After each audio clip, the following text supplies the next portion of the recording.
vamos para o primeiro painel desse primeiro dia. O tema é a importância do regulatório como uma ferramenta de acesso aos mercados. Para debater esse tema, nós convidamos duas especialistas na pesquisa científica e auditoria fiscal. Eu convido aqui ao palco agora Andréa Moura, auditora fiscal federal do Ministério da Agricultura, Pecuária e Abastecimento, e Rúbia Yuri Tomita, pesquisadora científica do Instituto de Pesca da Secretaria de Agricultura do Estado de São Paulo. Sejam muito bem-vindas. Obrigada pela presença de vocês duas no nosso evento. É com vocês.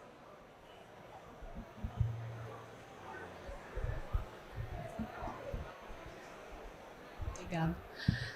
Bom, boa tarde a todos. Obrigada à organização aqui do evento, do Seafood, pela oportunidade de vir conversar um pouquinho com vocês. Essa parte da regulação sempre é uma temática um pouquinho árdua, né? Para todos os elos da cadeia produtiva, né, Andréa?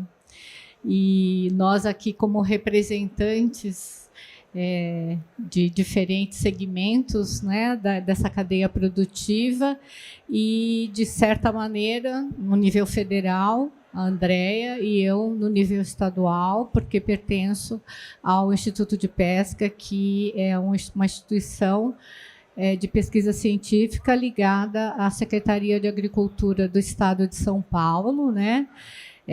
Embora a gente não trabalhe diretamente com a questão regulatória, mas na pesquisa científica a gente também atua subsidiando, de certa forma, todas essas ações regulatórias. Não, assim, no nível federal, que agora democraticamente abre para as consultas públicas. Eu estava até brincando agora há pouco com a Andréa Moura, que hoje eu estou um pouco imbuída desse espírito democrático, porque a gente completa 35 anos da Constituição, né? Então, eu estou um pouco imbuída desse espírito democrático e acho que é muito importante isso, que as instituições todas, que as organizações todas aproveitem dessa democracia que a gente vive dentro do nosso quadradinho, né? Que é poder opinar, inclusive na questão regulatória, né? E que essa questão regulatória, além de garantir a segurança alimentar, ela também garante o acesso ao mercado, né? Além de ser a regulação, a norma, são aspectos aí que estão super relacionados e que, querendo ou não querendo, né, por mais críticas que a gente possa ter a uma norma ou outra, a um regulamento ou outro, a consulta pública acaba sendo uma forma da gente que está aqui do outro lado, né, poder atuar, poder colaborar, poder criticar, poder sugerir. Então, eu acho que é bastante importante. E, nesse sentido, então, o Instituto de Pesca sempre buscou contribuir. E todas as contribuições que nós fizemos em diversos momentos, né, que aconteceram essas consultas públicas, a gente recebeu sempre um retorno do Ministério, sempre. Tudo o que a gente pontuou como sugestão para incluir alguma coisa, ou para retirar, ou para alterar nas normas que são colocadas nessas consultas públicas, a gente sempre teve um retorno, justificando se foi aceito, se não foi aceito, aquilo que a gente colocou, e por que não foi aceito. É lógico que tudo amparado tecnicamente, né? Não é porque eu quero, não, é porque tem uma justificativa técnica. A gente busca, né, na literatura científica as razões, os porquês para justificar qualquer sugestão, qualquer alteração na regulação. E, enfim, dentro do meu quadradinho, que é a pesquisa científica, a gente sempre tentou colaborar, não só nisso, mas também com dados, né? Porque na pesquisa científica a gente vai gerando uma série de dados, uma série de informações. E também é para isso que a pesquisa científica serve. Nós trabalhamos com muitas espécies brasileiras, temos informações de muitas espécies estrangeiras que né, os órgãos reguladores acabam buscando aí as informações, e quando a gente olha para o mercado interno, olha para as espécies brasileiras, muitas vezes faltam essas informações. Então, é importante a gente estar hoje aqui tendo essa oportunidade, né, Andréa, para a gente demonstrar para vocês que existe todo um trabalho antes de sair aquela norma, antes dela estar lá exposta para a consulta pública. Houve todo um trabalho, né, principalmente aqui no caso a gente vai falar em nível federal, mas existe todo um trabalho desenvolvido, super bem embasado, para que a gente consiga tornar essa cadeia produtiva competitiva, e não só a questão da segurança alimentar, a questão da qualidade do produto que a gente está lidando, mas também essa questão que hoje a gente está abordando aqui com mais força, que é a questão dessas regulações, né, trabalharem, atuarem em prol do nosso mercado, né? Hoje, agora há pouco, né, a gente teve aqui a solenidade de abertura e nós ficamos muito, muito felizes, porque a gente percebe nas falas de todas aquelas autoridades, de todos aqueles representantes, uma fala muito positiva, uma fala muito diferente do que a gente ouvia há anos, porque eu e a Andréia, a gente já está nesse ramo também, não vamos falar quantos anos, mas já faz um bocado de tempo.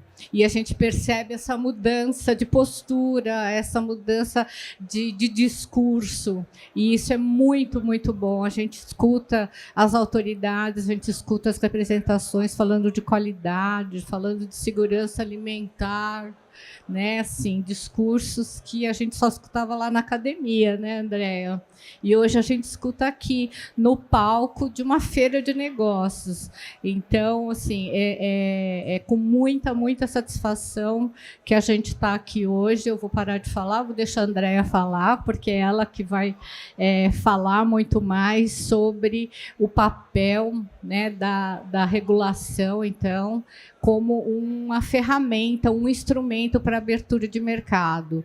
E, mais do que isso, é uma forma que ainda está sendo gestada, né? Que não é uma coisa finalizada, e que todos os elos têm a possibilidade de interagir e de melhorar. E é isso que a gente espera, né? Andréia, com você. Obrigada, Rúbia. Boa tarde a todos. Espero que vocês me ouçam bem, apesar dos nossos ruídos ali da feira. Gostaria de agradecer à comissão organizadora pelo convite feito ao Ministério da Agricultura para que estivesse aqui hoje nessa feira e pudesse trazer para vocês um pouquinho do que está acontecendo dentro do Ministério da Agricultura, as ações que estão sendo tomadas no sentido de fomentar e abrir mercados para os produtos elaborados aqui pelo nosso agronegócio, em especial pelo pescado. Né? A Rúbia comentou aqui um pouquinho, a gente passa por uma transformação na questão regulatória, então já há algum tempo a gente vem mudando a nossa forma de legislar no governo federal como um todo, pela adoção de boas práticas regulatórias, que envolve, sobretudo, a necessidade de análise de impacto regulatório toda vez que a gente normatiza. Então, é um processo que vem sendo construído há alguns anos e é recente, mas que é importantíssimo para que haja, no processo de regulação, a ampla participação social. A gente entende que se a gente não ouvir o setor e que o cidadão também, né, a pessoa civil, não consiga participar, a gente tem uma lei ou uma norma que ela acaba sendo não retrata a realidade. Então, isso já é um movimento que vem acontecendo ao longo dos anos, né, e em especial, né, nos últimos 10 anos, isso vem sendo adotado como rotina nos órgãos do Executivo Federal, então com o Ministério da Agricultura não é diferente. Então, eu trouxe para vocês aqui hoje, pegando o foco da questão de abertura de mercado, uma das normas que acho que modificou mais o nosso cenário, né, na área de proteína animal, principalmente, que é a inspeção de produtos de origem animal por meio do Sistema Brasileiro de Inspeção. Então, eu vou trazer para vocês um pouquinho da abordagem que o Ministério da Agricultura deu, entendendo que, né, para que o agro possa crescer, para que a nossa produção possa crescer e que a gente possa seguir sendo protagonista na segurança alimentar mundial, a gente precisa incluir nessa produção o pequeno e o médio produtor.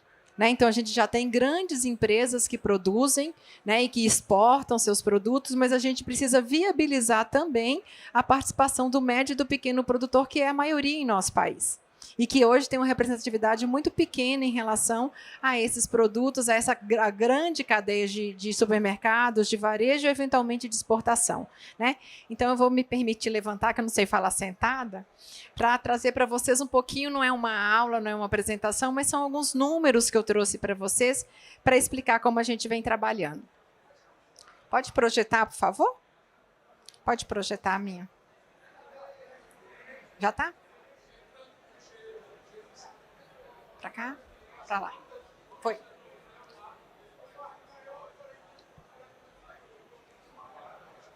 Beleza.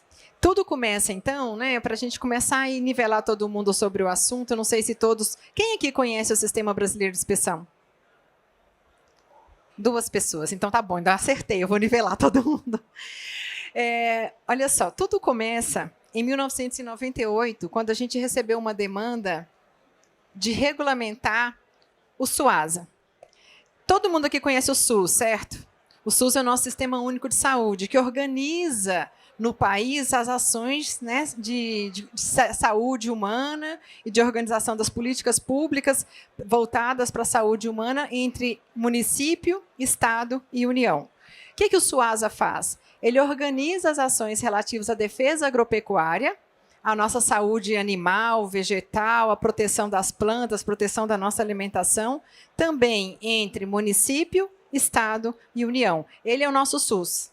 O SUASA é o SUS da agropecuária. Então, a gente visa, com isso, organizar os procedimentos nacionais relativos a todas as ações que englobam saúde vegetal e animal, organizar essa participação junto com a sociedade civil e integrar órgãos entre governos. Ou seja, o SUASA ele tem uma conexão com o SUS. Então, quando a gente diagnostica e encontra problemas na saúde animal, a gente tem que checar se isso não está impactando na saúde humana, cruzando os dados do SUASA com o SUS. Né? Então, a gente já viveu recentemente aí uma pandemia, né, em que a gente sabe que existe, né, uma chance de que a transmissão do vírus, ou a origem do vírus, tenha sido de um animal. Porque a gente tem uma ligação, né, hoje a gente fala muito em saúde única, né, não mais em saúde humana e animal, que existe uma integração entre o ser humano, o animal e o meio ambiente onde a gente está.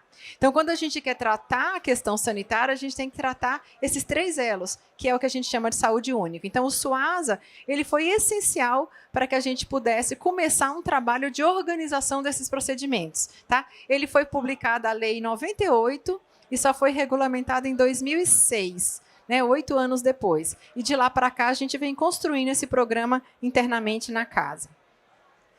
O que o SUASA se pauta? Né? Então, a gente pensa na cadeia como um todo. Então, a cadeia na agropecuária ela começa com os insumos. Então, nos insumos, a gente tem, na área vegetal, as plantas, as mudas, as sementes, os fertilizantes, os agrotóxicos, tudo que é utilizado para gerar a planta, para alimentar a planta e para tratar a planta. Esses são os insumos. Então, todo o controle da fiscalização de insumos e serviços está dentro do SUASA. Dentro da fazenda, né, pensando nos insumos animais também, sêmen, embrião, produto veterinário, ração, também são insumos na área animal. Quando a gente pensa na fazenda, já dentro da porteira, o que a gente cuida na porteira? Da saúde animal, das doenças animais, então são todos os programas de controle veterinário, controle animal, e também os programas de sanidade vegetal, que é o que a gente controla dentro da propriedade. Suasa também abarca isso. E, por fim, já no produto fora da porteira, a gente tem industrialização, trazida aqui hoje pelo Eduardo Lobo na fala de abertura. O segmento importantíssimo da cadeia que processa o que é produzido dentro da fazenda. Então, aí a gente tem a inspeção e a classificação dos produtos de origem animal, seus derivados, seus subprodutos, seus resíduos, e também inspeção e classificação dos produtos vegetais e também seus derivados e resíduos. Ou seja, o SUASA ele é pautado nesses 5 pilares. A gente se organiza as ações nessas 5 grandes áreas temáticas e, a partir daí, traça as políticas públicas a serem adotadas entre a União, Estado e município. Dentro do SUASA, a gente tem o Sistema Brasileiro de Inspeção. Então, o SISB, que eu perguntei aqui quem conhecia, ele faz parte do SUASA, ele é um dos elos do SUASA. E por que eu estou trazendo o SISB de produtos de origem animal, o Sistema Brasileiro de Produtos de Origem Animal? Porque estamos numa feira de pescado, por isso. E o que esse programa prevê? Hoje, a nossa inspeção ela é organizada em 3 esferas. O município fiscaliza o que é vendido dentro do município, o Estado fiscaliza, o governo do Estado fiscaliza o que é vendido no Estado e a União fiscaliza o que é vendido em todo o território nacional e, eventualmente, exportado para fora do país. Esse é o nosso regramento. O que o sistema brasileiro prevê? Ele prevê que as instâncias, União, Estado e município, eles podem trabalhar de formas diferentes. Mas, se ele chegar ao mesmo resultado, eles vão ser considerados equivalentes. E se eles forem considerados equivalentes, o comércio pode acontecer livremente, independente de quem fiscalizou. Então, mesmo que o município tenha fiscalizado aquele produto, se o Estado tiver fiscalizado aquele produto, ele tem livre trânsito no país e pode ser vendido nacionalmente como um produto fiscalizado pela União, desde que se comprove que eles tenham procedimentos equivalentes. Esse é o que preconiza o Sistema Brasileiro de Inspeção. O que a gente espera com esse Sistema Brasileiro de Inspeção? Uniformidade de ação entre os vários elos e uma coordenação dessas ações. Então, a União, que é o governo federal, ele é responsável por regular e disciplinar esse comércio e essas normas, essa agenda regulatória entre essas 3 instâncias. E onde que entra o comércio aí? Por que eu estou falando disso para falar de comércio? Porque um pequeno estabelecimento de pequeno porte, localizado num município, que antes era fiscalizado só pelo município e vendia os produtos dele só no município, a partir do momento que o Serviço de Inspeção Municipal entra no Sistema Nacional, entra no SISB, ele pode realizar seu comércio nacionalmente. Ou seja, é a oportunidade que o pequeno estabelecimento tem de ampliar a sua rede de comércio e divulgar e disponibilizar seus produtos fora daquela circunscrição que ele tinha definida pela regra, pelo regramento atual. Então, o que a gente espera? O que se quer com esse sistema brasileiro?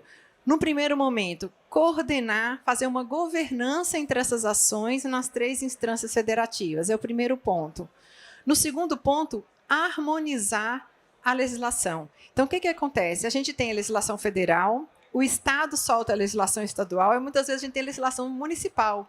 Em algumas situações, elas não eram conflitantes, mas elas eram muito diferentes. E com isso a gente tinha concorrência desleal entre produtores, empresários que estavam em áreas diferentes.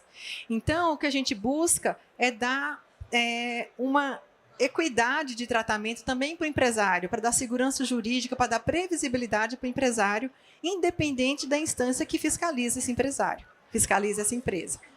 E também delegar responsabilidades. Então, assim, é sabido que a gente não tem, governo não tem mais condição de assumir todos os seus papéis e tutoriar a todos os empresários. Então, a gente, ao delegar para outras instâncias, essas instâncias aplicar esses mesmos critérios que a União já pratica de utilização de programas de autocontrole, a gente consegue dividir responsabilidades com o setor produtivo, assumindo o seu papel, deixando para a União simplesmente aquelas ações de poder de polícia que são indelegáveis.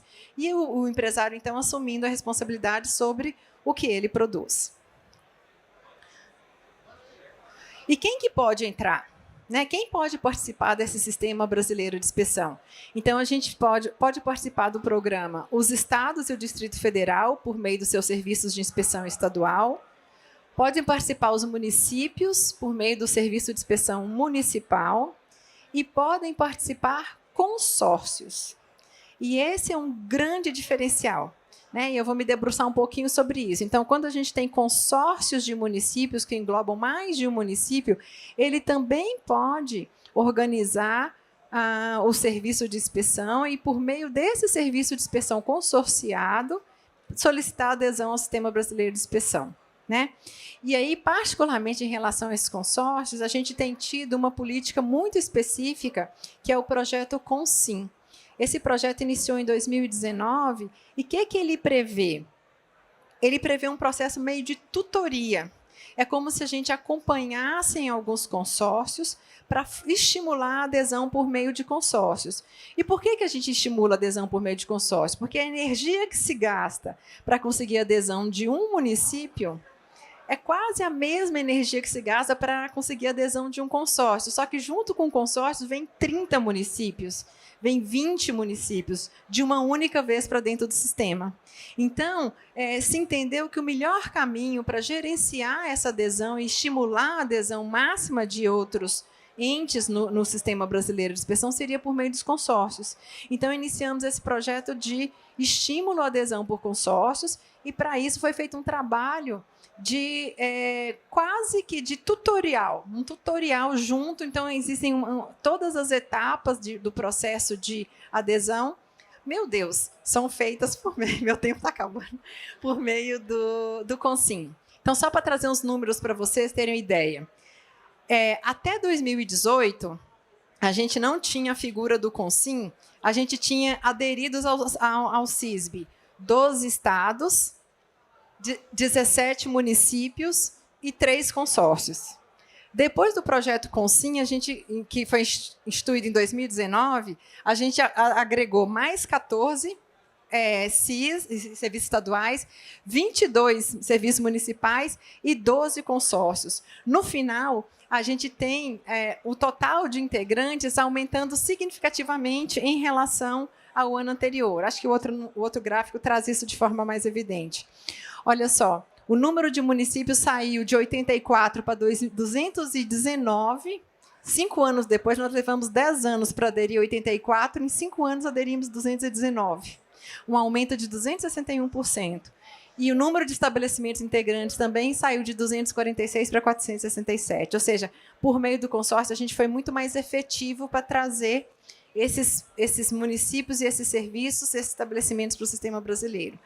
E, por fim, só para ilustrar aqui para vocês, já que meu tempo acabou, como funciona o projeto. Né? Então, a gente tem os consórcios se inscrevem, eles são avaliados, né, sobre a elegibilidade deles. Então, no primeiro ano, em 2020, se inscreveram 54, foram selecionados 12, 10 conseguiram adesão. 2 não conseguiram mesmo, a gente tutoriando ali, eles não conseguiram avançar. Agora, para 2023, 50 se inscreveram, 31 foram selecionados, 28 já estão pré-qualificados para adesão. Então, a gente aguarda agora o resultado final da auditoria, que vai acontecer em dezembro. 2 consórcios de São Paulo, consórcio do CIENSP, que é do extremo noroeste paulista, o CIOP do oeste paulista. Um com 24 municípios, outro com 29 municípios. Então, São Paulo vai, de uma vez, agregar, né, mais de 50 municípios ao sistema brasileiro esse ano, se tudo der certo. É isso, pessoal. O tempo não me deixa falar mais. Obrigada.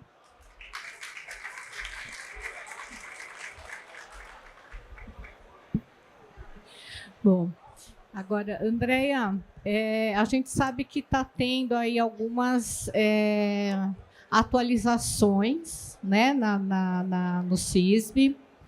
E assim, o que teve de mais importante ou prioritário, né, que foi alterado agora nessa releitura, nessa atualização aí do CISB, para a gente poder compartilhar aqui com o nosso pessoal. A gente está com a norma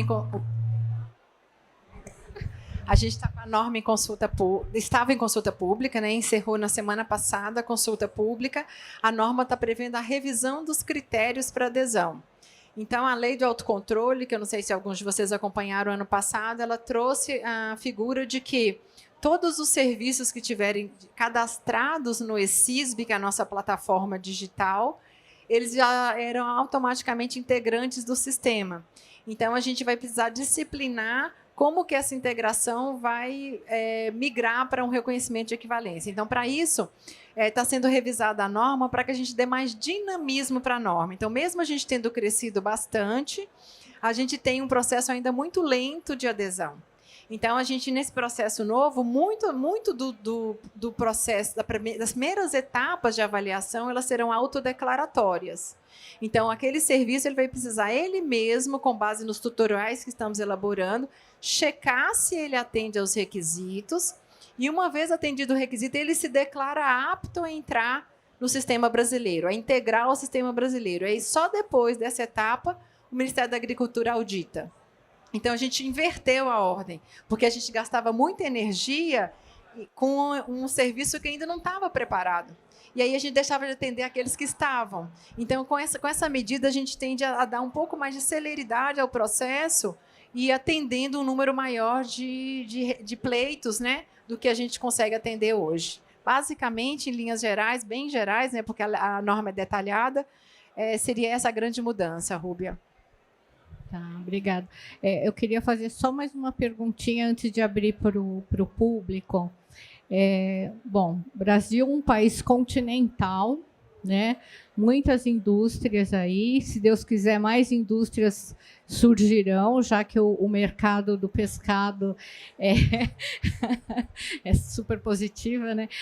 O mercado do pescado, se Deus quiser, vai crescer muito mais, né? E eu fico me perguntando assim, como o Ministério, qual a estratégia que o Ministério pretende, imagina, utilizar para disseminar todas essas informações, principalmente agora, né, com essa questão dos consórcios, porque eu também enxergo que para a gente, na verdade, assim, se a gente for pensar em termos de Brasil, nós temos muito mais municípios médios e pequenos do que grandes municípios. E para esses municípios médios e pequenos é muito complicado, muito trabalhoso, custoso ter um serviço de inspeção, né? Então, essa questão do consórcio é a solução realmente, né? Agora, é preciso divulgar essa informação, é preciso convencer os prefeitos de que é uma saída importante para o crescimento da cidade dele, né? Esse ano é ano eleitoral, né? Achar um ano difícil, porque está mudando a gestão, né? Sempre que a gente tem mudança de gestão, então o maior desafio é esse, é a gente convencer o gestor da importância porque não é uma medida que dá voto, né? Você tratar a questão sanitária não te dá voto. É diferente pavimentar uma rua, fazer uma praça, criar, né? Você cuidar da saúde não dá voto, né? Da saúde sanitária da população não dá voto. Então, a gente tem convencido os prefeitos a se organizarem na forma de consórcios para viabilizar a atividade. É muito custoso, é muito caro manter uma equipe de fiscalização preparada, atualizada, com veículo, com análise laboratorial, com estrutura para tocar a fiscalização como ela deve ser tocada. O consórcio é a saída, porque dilui esses custos entre todos os municípios, né? Você tem uma equipe só para rodar vários municípios e aí otimiza recursos humanos e materiais. Então, hoje, como que a gente tem buscado divulgar, respondendo especificamente sua pergunta? A gente tem nossos canais, né? Então, nossos canais de nossas redes sociais do próprio Ministério, a gente tem a nossa Escola Nacional Agropecuária, que a gente tem disponibilizado muito treinamento. A gente tem usado todas as oportunidades como essa para divulgar o trabalho, como os trabalhos vêm acontecendo, né, aqui no país, para que a gente possa sensibilizar e muito, fazendo caravanas nos municípios. Isso é uma coisa que é um trabalho de formiguinha, que a gente precisa fazer para esse convencimento, né? Então, utilizando a associação, a Confederação Nacional dos Municípios, a Associação Paulista de Municípios, ou seja, a gente busca as representatividades dos municípios e ainda faz um trabalho de corpo a corpo, indo até os municípios e buscando diálogo com as prefeituras e com os consórcios. Sim, e o empresário precisa conhecer e saber que existe essa saída e ele também atuar politicamente, né, dentro do seu município e cobrar também, né? Eu tenho mais um minutinho para contar uma história. Eu quero, esse ponto é essencial. O empresário. Então, eu vou contar para vocês a história do CISB número 1 de São Paulo. O primeiro município que conseguiu entrar nesse sistema aqui em São Paulo. A história é o seguinte, bem resumidamente. Existia uma moça que vendia queijo na cidade. O pai dela, os avós vendiam queijo, os pais vendiam queijo e ela era queijeira. E ela não tinha registro, ela era clandestina. Porque não existia serviço de inspeção municipal no município. E o prefeito comprava o queijo dela. E aí, um dia, na hora que o prefeito estava comprando o queijo dela, ela falou para o prefeito, o senhor gosta do meu produto? O senhor confia no meu produto? Aí ele falou assim, confio. Ele falou assim, cria um serviço para eu me registrar, porque eu não quero mais ficar aqui esperando a vigilância sanitária aparecer e sair correndo, escondendo o meu produto como se eu fosse uma criminosa. Eu quero ser regular. Eu quero ser regular. E aí, o prefeito mandou a equipe até mim. Eu recebi a equipe da Secretaria de Agricultura, me pediram para ensinar como montava, ensinei como montava, lei, decreto, norma, construímos juntos, eles criaram um serviço de inspeção municipal, a queijaria foi o SIM 001 de Itu, né, falar que é o município aqui é Itu, e aí depois eles vieram me pedir o CISB, e aí ela foi o CISB 001 de São Paulo, porque ela conseguiu, e foi o empresário, foi de baixo para cima que veio a pressão. Então, os empresários, vocês que representam, né, o empresariado aqui da área de pescado, têm um papel importantíssimo nesse processo de convencimento dessas autoridades para que essa mudança aconteça. Né? Então, a gente precisa unir forças para que a gente consiga transformar isso daqui numa realidade nacional. Muito obrigada. Consolidar a nossa cadeia produtiva, né, no todo. Agora acho que a gente pode abrir, né, para perguntas do público, se alguém quiser se manifestar, tiver alguma dúvida, alguma pergunta, alguma sugestão, alguma crítica, por favor, estejam à vontade. Não? Todo mundo feliz? Então, tá bom. Acho que encerramos, Andréia. Sim. Tá bom? Obrigada. Muito obrigada, Andréia, Rúbia. Aplausos para as nossas convidadas.